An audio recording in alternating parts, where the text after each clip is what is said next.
dickhead chicks. The video I'm stitching is a conversation on who is more dangerous to oppression, educated black men or educated black women. And I think the answer to that question can be seen in the example of Fredrick Douglas. He taught himself how to read, used that literacy to aid in his liberation, is quoted on saying, like, once you know how to read, you will forever be free, and was married to a black woman for 20 plus years and never taught her how to read. This is exactly why I am self first and not race first. So Anna Murray Douglas was born free.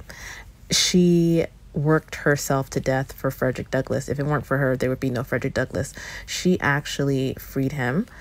You'll notice his first attempt in Narrative of Life of Fredrick Douglass, he got caught. He was returned to slavery. It was her who helped set him free in a more lasting way.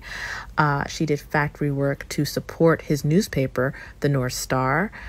And he would ship his laundry to her from Britain, and she had to haul water by hand from the well in order to wash his clothes, pay to mail them back.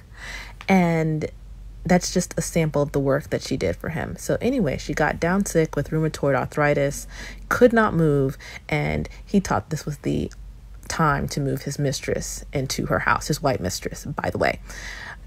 You know, this is the reality of being race first. It's never going to serve you.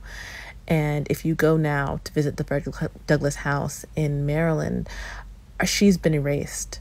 You know, the only thing that they say is that she was a good housekeeper and she gave him a standard of living that was far beyond most African Americans at the time could achieve. His second wife, the white one, gets credited with preserving his legacy, when if it hadn't been for Anna Murray, there would have been no legacy to preserve to begin with. And the truth is, we owe her for whatever measure of freedom Fredrick Douglass gained for himself and for us. Without her money, her work, her efforts, he would have been nothing.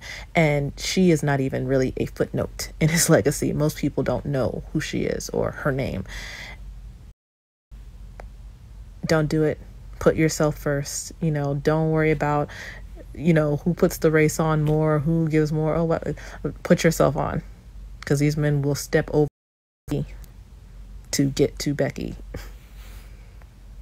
The first video was absolutely phenomenal. Please watch it. This young lady just said so much in my mind.